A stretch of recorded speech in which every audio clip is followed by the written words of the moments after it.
What's up, guys? Rick here with your DFS preview for this week's AT&T Pebble Beach. Always a fun, iconic week, but no amateurs in the field this time around. So we're going to talk about how that changes a few things in terms of the courses and a bit of the strategy. But as I like to do, just want to shout out a couple of really great winners from last week, whether it was someone who sent me a message, whether it's someone part of the community, whether I just stumbled upon it, all that good stuff. So first of all, Will Brinson, who you guys might know better from the Pick 6 pod from CBS Sports, the football podcast, has Brooks Koepka in his DraftKings lineup, goes and out and wins $80,000, second place in the big contest on DraftKings. Congratulations to Will. It's always good to, when good people find newfound wealth. Will is awesome, so stoked to see him line his pockets a little bit. And then I got a note from CW who said he had his best week ever after grinding a lot of DFS, and it was a $219 win in the quarter arcade. And again, I just like to point out both ends of the spectrum, right? You know, you can have a great week by winning a bunch of money. You could have a great week by turning 25 cents into $220. I mean, that's a great ROI. We're all kind of in this for different reasons, and it's nice to be able to showcase a couple of those as well. So congratulations to everybody. There was a lot of Brooks Koepka outright tickets. There was a lot of winning lineups. I unfortunately had a great core, didn't have Brooks in it, but a lot of you did. So congratulations on the outright tickets. Also, big congrats out to the winners of RickRunGood.com subscription. So all the tools that you're going to see in these videos come from RickRunGood.com. That's my site. I put them all together. I think it's great. I use them a lot. I hope you do too. Big Pete Campbell and Elliot Broyles, are the winners from last week. I've already reached out to you. I'll get you all set up on the site with your subscriptions. If you want to win a subscription to RickRunGood.com, there are two ways to enter. If you are on YouTube, all you have to do is make sure you're subscribed to this channel, like this video, and comment below with your favorite golfer over $9,000. And if you are listening to the audio version of this podcast, it is called 300 Yards to Unknown. I will link it in the description. Leave a 5-star rating and review on iTunes. Say something nice about the show, leave me your Twitter handle, and that'll get you entered in the draw as well. A lot easier to win that one because less people do it. Do both, double your chances. Pretty simple stuff. Otherwise, I'm trying to think what else. This week, we've got a couple of live chats. I already know I've got expected outage of internet on Wednesday, but as you saw last Wednesday, we will roll on. We'll figure out a way to get the 3 p.m. Eastern live chat on Wednesday done. Whether I've got to stream it from my phone with my wife asking questions like we did last week, we will figure out a way. So join me for that. And then 8:15 p.m. Eastern time on Wednesday, the Jock Market Power Hour Stock Market DFS. We had our biggest week ever last week for that show. I'm hoping to beat that again this week. So 8:15 p.m. Eastern time. It's one of the most fun formats, one of the most profitable formats. There was a lot of Brooks Koepka shares out there that people turned in from like $7 on Wednesday into $25 on Sunday. So absolutely awesome stuff all around. I think that's all the announcements. I think that's everything. Let's jump into the courses for this week. All right, so Pebble Beach, that is the host course. We are back to a 2-course rotation. We do that a lot this time of year because of daylight issues, right? We got to get these rounds in. We use multiple courses. So the first 2 rounds will be split amongst Pebble Beach and Spyglass Hill. Now, historically, this event has had a 3-course rotation and the amateurs involved. There are no amateurs, so we're down to a 2-course rotation. So Monterey Peninsula, she gone. That gets the boot. And we are going back to your standard 36-hole cut instead of a 54-hole cut. So basically what we saw at the American Express, what we saw at Torrey Pines, same thing, 2-course rotation, 36 holes. And then they're going to go back to Pebble Beach for the final 2 rounds of this event.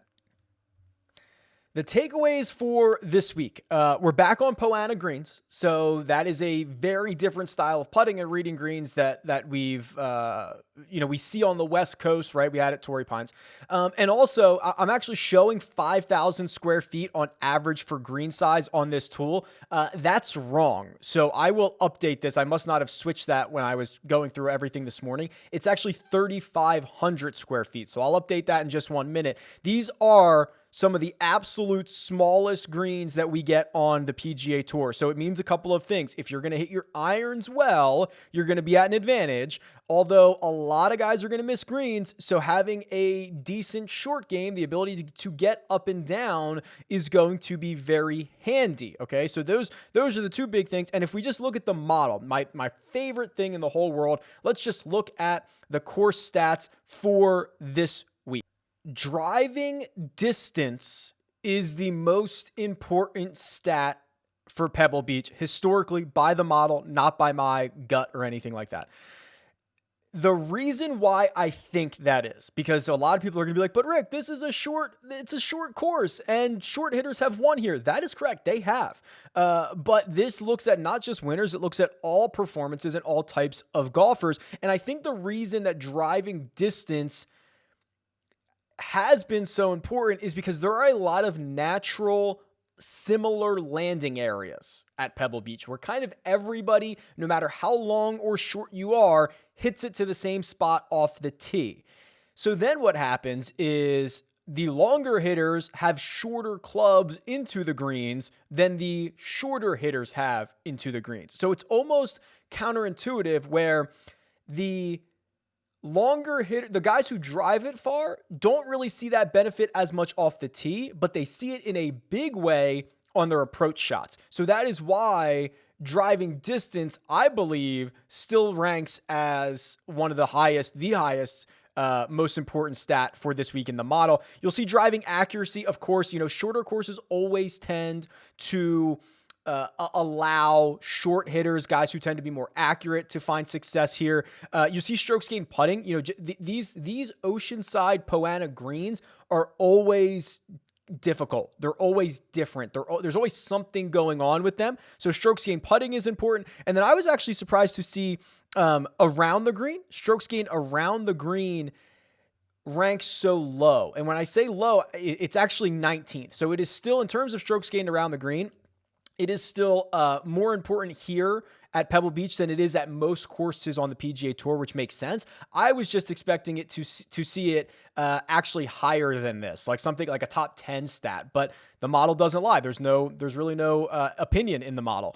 And then what I think is really interesting here is last week we had the most important strokes gained approach course on tour. And we saw that, I'd have to run the numbers, but you go back and you look at the leaderboard from last week and guys that were in contention all week long, and there were a lot of ball strikers. There were a lot of guys who are able to hit their irons well.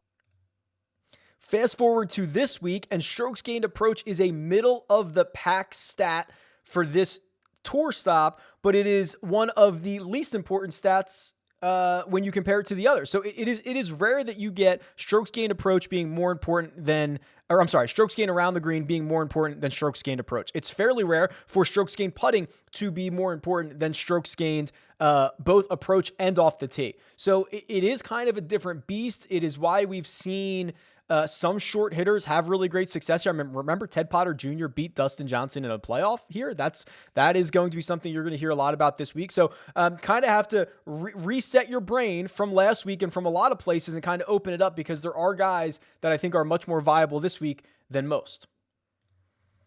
There are only 4 golfers over $10,000 this week. I would describe this field as very top heavy. It is Dustin Johnson. It is Patrick Cantlay. Then Paul Casey is actually more expensive than Daniel Berger is. And that's it. Those are your guys over 10K. And there are certainly questions about some of them. So I would define this field as top heavy. I want to talk about Dustin Johnson. We have to talk about Dustin Johnson. I have made basically a resolution in 2021 to play more Dustin Johnson. For what he did last year, what he ends up with, 3 victories, player of the year, just dominance. I didn't have enough of him. And it's kind of easy to be like, DJ's just like whatever, right? He doesn't get the needle moving. You can make a lot of excuses. At the end of the day, he's the guy. He's the number one player in the world. He's phenomenal. He cements that number one player ranking last week with another victory in Saudi Arabia. You can argue, hey, he's flying 8,100 miles from Saudi Arabia to Pebble Beach to play this event. He's going to be top. Like, I'm over making excuses to not play Dustin Johnson. I'm just kind of over it. And I think that in a field this top heavy, and even the odds makers are reflecting how good of a chance it is for Dustin Johnson to win this golf tournament. So he opened up at 4-1, plus 400 to win this event. There have only been a handful of other golfers who are even like 5-1 or shorter in the past couple of years. If you look at this from a fantasy perspective, so if you go to the Holy Grail, if you go to fantasy scoring, if you scroll down, you can see the logs. Let's just sort this by most expensive players. We can throw out the Tour Championship results, right? Because that's staggered scoring. The salaries are all over the place. The last time we saw a $12,000 golfer was, well, hold on. Let me make sure I get this. It was actually Justin Thomas. Let me clear this out here. It was Justin Thomas at last year's, the 2020 Sony Open. Pricing has been a lot softer on DraftKings recently. So I was a bit surprised to actually see DJ get to the full 12,000. He was 12,000 at the RBC Heritage in 2018. He was 12,000 at the Rocket Mortgage Classic in 2019. He finished 16th and missed the cut respectively in those two events. I'm not really using that as indication of whether or not you should be playing these golfers when they're as expensive as they are. I'm more concerned about his ownership than I am about his salary, if that makes sense. That's something we can talk about on the Wednesday live chat. Because I want to see what this ownership number is going to be, but I'm not concerned about the salary at all. To be quite frank, he's been unbelievable at Pebble Beach. He's been phenomenal. He's been phenomenal in there's just nothing to argue about. If you want to complain about the 8,100 miles he's flying, that's fine. Let's talk about ownership, instead of that. Like, let's figure it out on Wednesday.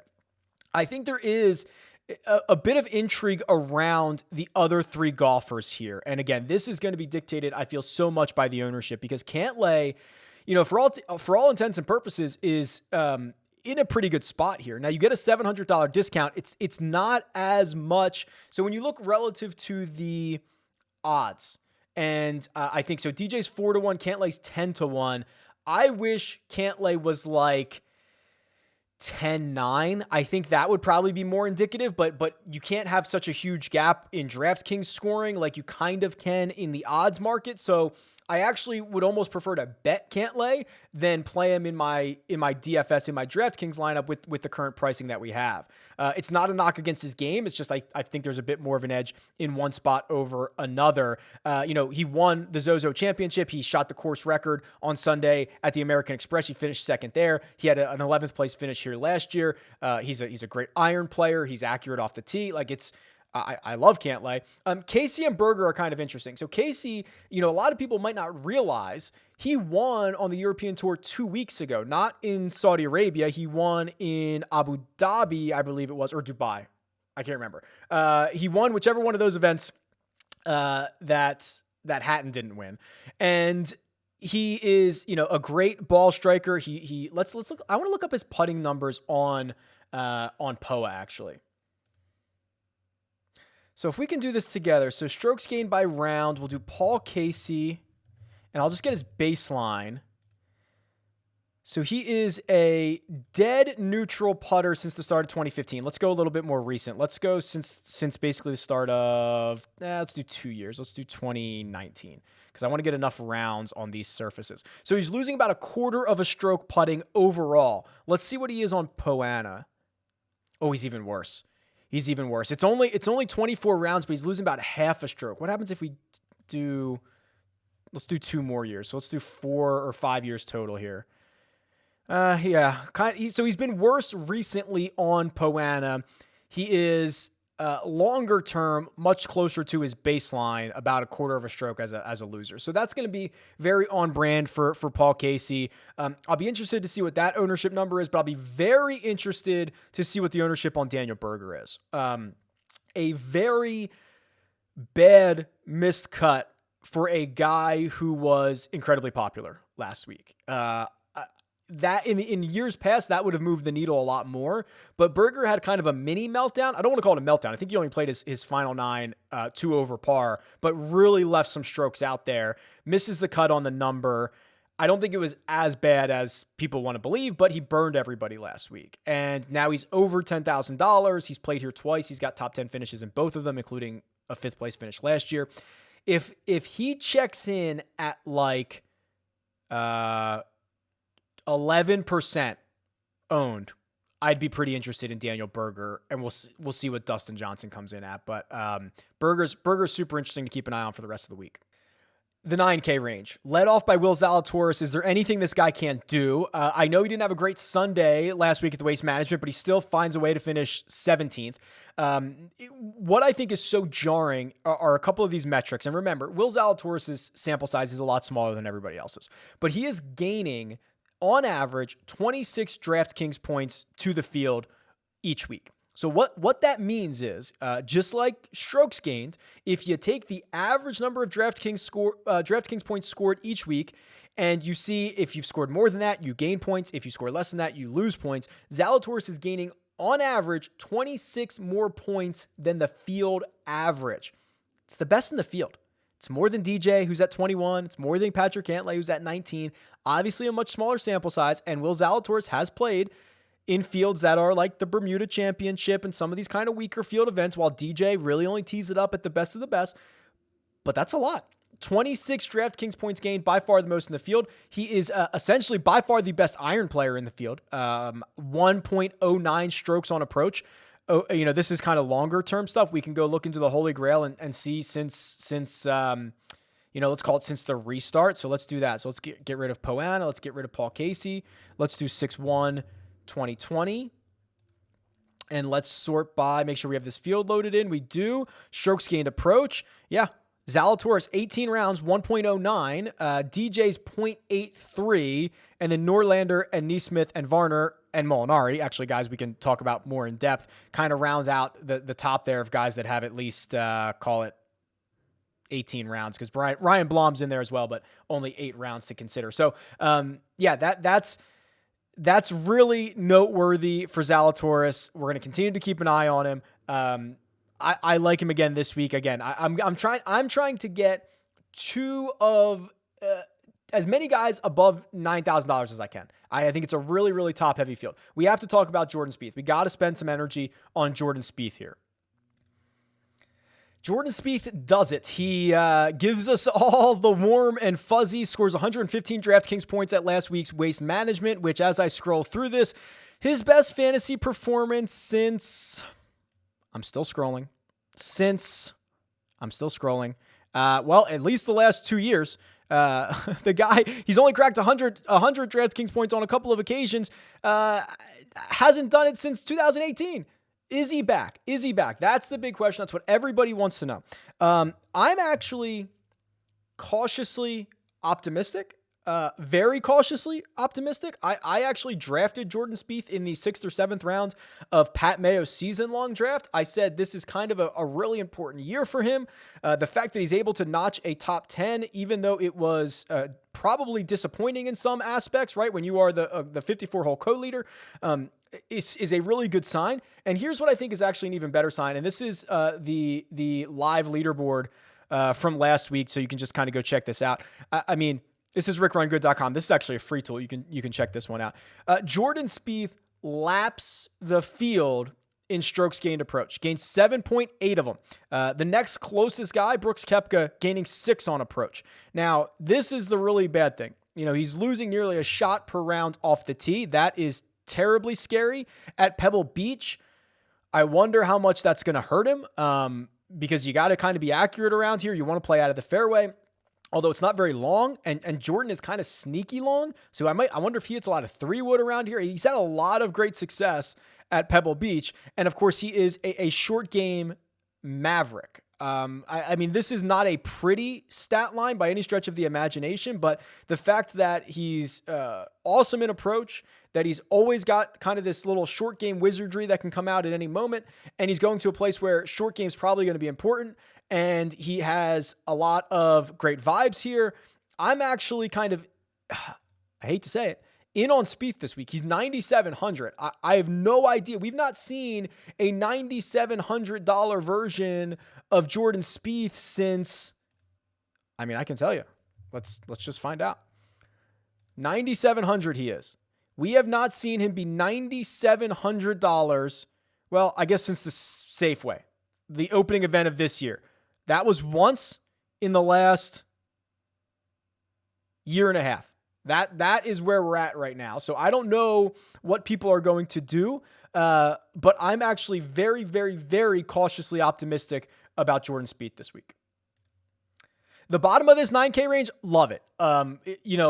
Listen, Francesco Molinari, you want to talk about guys like, are they back? We've got back-to-back top 10s from Molinari. He is historically a pretty good short game player. The putter lets him down at times. He's probably going to hit enough fairways around Pebble Beach. I think if we're building something here, Molinari is an interesting option. Sam Burns, I've actually spent a lot of oxygen on Sam Burns over the course of the past 3 weeks since he made his 2021 debut. He has played he's played 10 rounds. 7 of them have been phenomenal. 3 of them have been pretty terrible. Let me see if I can pull the numbers for you. All right, so I'm going to give you the raw strokes gained numbers here. So he's played 10 rounds. So these are actually his strokes gained for these 10 rounds. It doesn't matter if they were measured or not. I'm giving you the raw strokes gained here. So he has 3 rounds where he's lost 3 or more strokes in that round. Utterly terrible. He lost 6, he lost 4, he lost 3. He has 4 rounds in which he's gained 3 or more. 3, 5, 5, and 6. That's insane. And then he has 3 rounds here kind of in the middle where he gains 0.7, 0.8, and then a little over 1. So what I see is an incredibly volatile golfer who has flashed a lot this year. Really great play. I've seen it convert into essentially 2 consecutive top 20 finishes, a 22nd and an 18th. I see a guy who bombs it off the tee, who probably won't be able to tap into that this week, at least off the tee, but he's going to be hitting a shorter iron into every single one of these greens than a lot of his peers. I'm worried about the short game. I'm worried that things could go awry in that department, but we are seeing things from Sam Burns. I bet you, without looking this up, I bet you he's the only guy who has gained 3.5 strokes in 4 different rounds. I could look that. Okay, now I got to look it up, but I bet that's the case. Let me see if I'm right. Okay, so Burns has done it 4 times. Answer has done it 3. Adam Scott has done it 3. Carlos Ortiz has done it 3. Charlie Hoffman's done it 3. Norlander's done it 3. Neiman's done it 3. Okay, Justin Thomas has done it 4 times. Justin Thomas. Max Homa has 3. Patrick Reed has 3. Werenski has 3. Sabatini has 3. Palmer has 3. Burns has 4. Siwoo Kim has 4. Wow. And they were not all in the same week. Sungjae has 3. Finau has 3.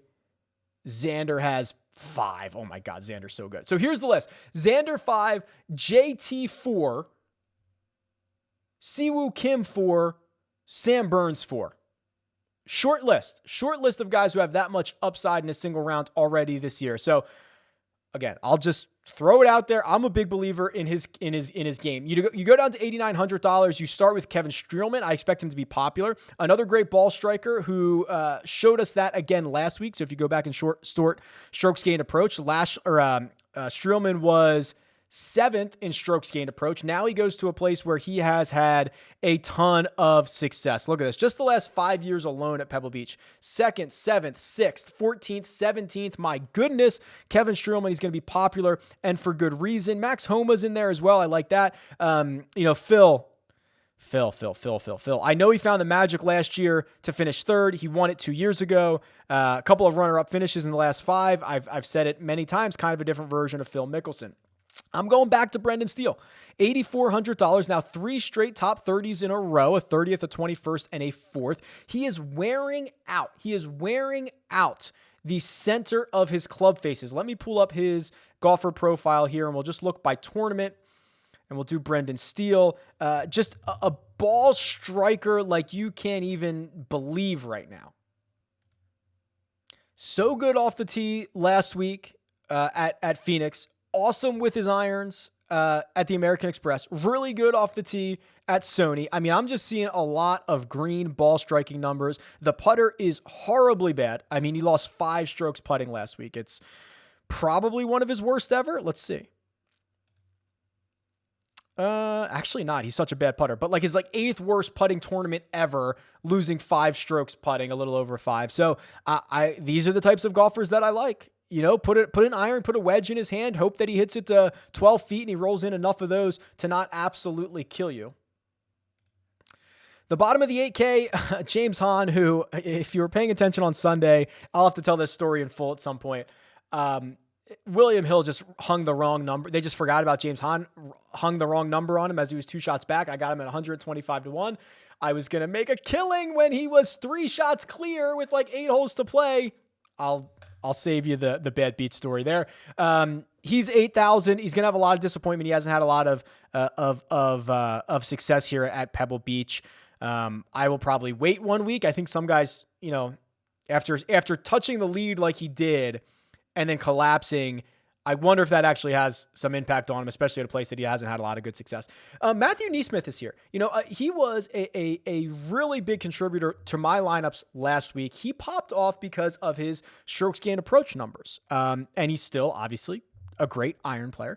And he finished 7th last week. He finished 11th here last year, and he did not get a massive increase in price. I forget what he was last week, but I mean, this is a really top-heavy field. You're seeing guys like Kevin Streelman be $8,900. You're seeing Alex Noren at $83 and Brian Harmon at $82. I don't think it's that crazy that Matthew Neesmith is 8,000. I don't mind it, but it really, as we jump down to the 7K range, it's got to be Peter Malnati's season, right? I mean, this guy, what's he have? 4 top 15 finishes already this season.